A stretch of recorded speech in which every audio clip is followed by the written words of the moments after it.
Welcome to Alive to Thrive OT. I'm Tracy Schnabel. And I'm Lauren Lyman. And we are two occupational therapists that notice a gap in the healthcare system, particularly with nutrition and mental health.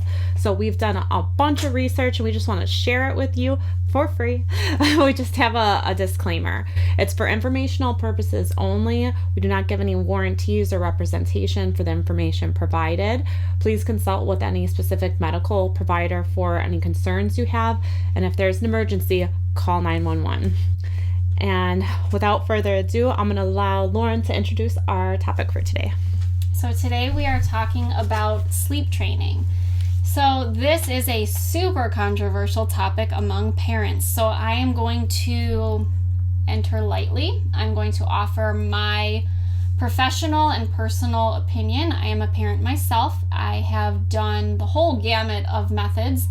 My daughter and son were raised totally different in regard to sleep. My son is different now than how I started him, but I've learned a lot along the way, both scientifically, energetically, spiritually. I've learned a lot about myself and a lot about my kids, and I want to share this with you. So please come into this with an open mind, because if you don't have an open mind and an open heart, you won't be able to receive this information. I am not judging anybody for any choices. Like I said, I've done the whole gamut with my son, and I've noticed things, and I've noticed differences between the two. So I want to share that with you, because if you can learn from my experience and my expertise, then I would love for you to. So let's talk about sleep training in the sense of what is sleep training? Does it even exist? And this is, you're going to be like, what are you talking about? No, it doesn't exist. And that's not to say you cannot teach your child how to, or set them up for good sleep, but you cannot train your child to sleep. That's not a thing. So,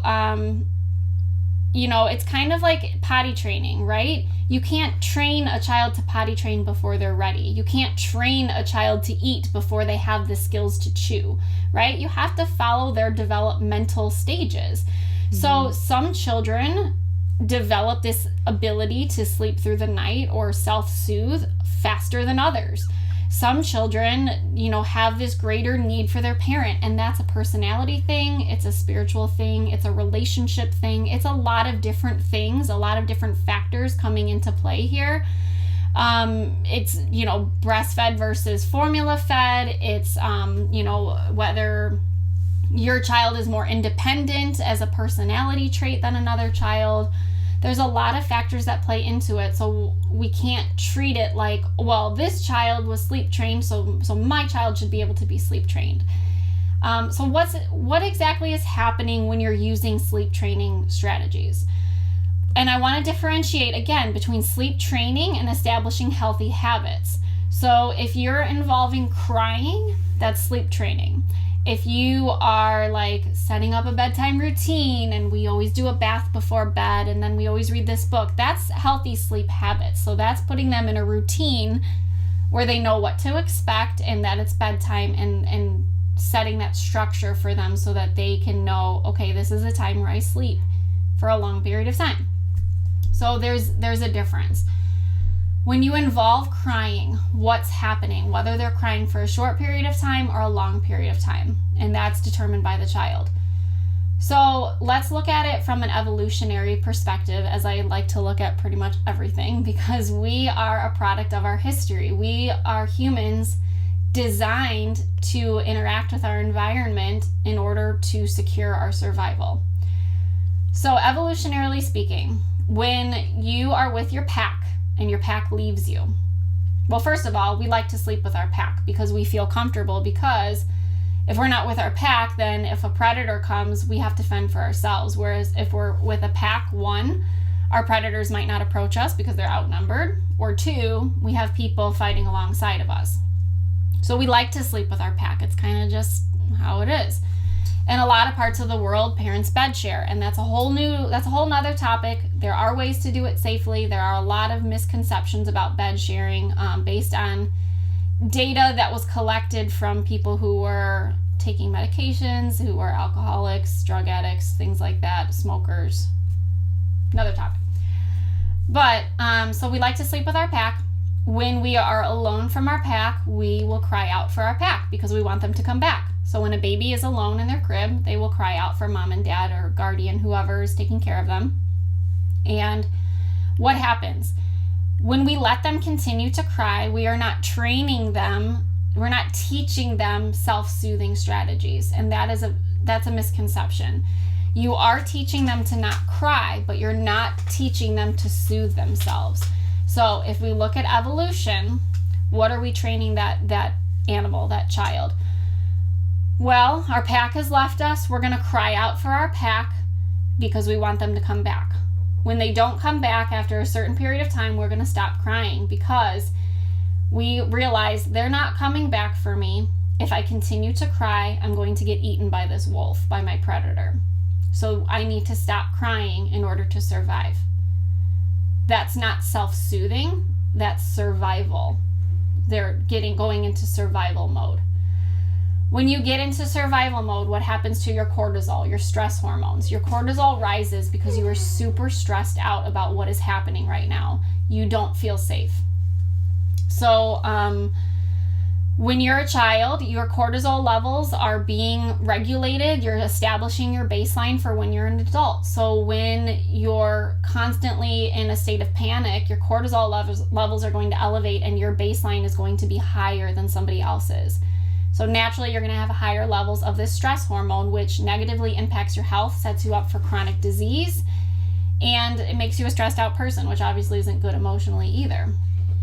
And then what I want you to remember is that nerves, this is something that is also not taught.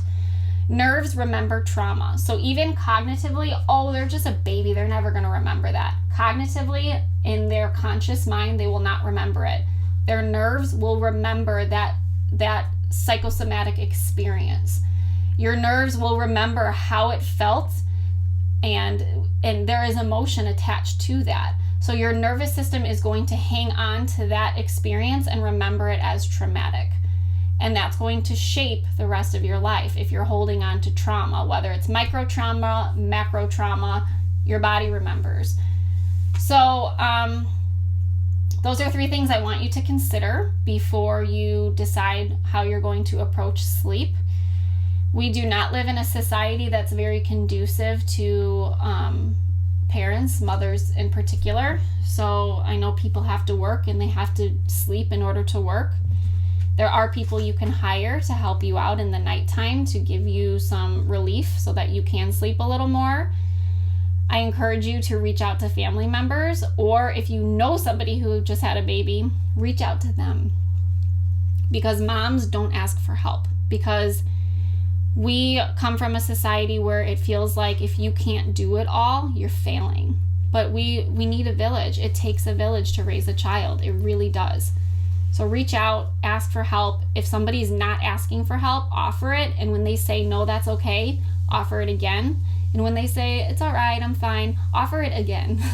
Because tell them you're doing a great job, but moms need help, and that's okay. So be that support for somebody, and it'll make a huge difference. So we don't want moms to be emotionally stressed out. We don't want that to carry on to babies. And we want to really support the developmental process in all the complex, challenging ways that it arises. And if someone's like really stubborn about accepting help, try, like she said, just to do it for them, whether it be like bringing over a meal or just doing something that's helpful. Because I have a lot of friends I know and things they don't like to accept help, and sometimes you just got to do it. Aggressively helpful. So I'm going to leave it at that. So if you'd like more information, great, reach out. If you want a little bit of help, reach out. Otherwise, just keep this on the back burner, and then just consider it. Know that there are other options that are not often advertised, and be creative. And if you need help being creative, I can help you. So thank you so much for watching. Please like our video, subscribe to our channel, sign up for alerts so you know when we post new videos. If you have any questions, feel free to reach out at alive2thriveot@gmail.com. We can discuss this further. I am a holistic health and wellness coach, and I do like to focus on family dynamics and parenting. So please let me know if you want some help with that. I also lead a community called Awake Oneness Tribe, where we have dozens of providers that can help with your emotional health. That can help probably with your child's sleep and their sense of well-being, and really just help out your family in general. So reach out if you have any questions. Visit us at Facebook, www.facebook.com/Lauren and Tracy. And as always, we are wishing you emotional, physical, and spiritual well-being. Thank you so much for being here. See you next time.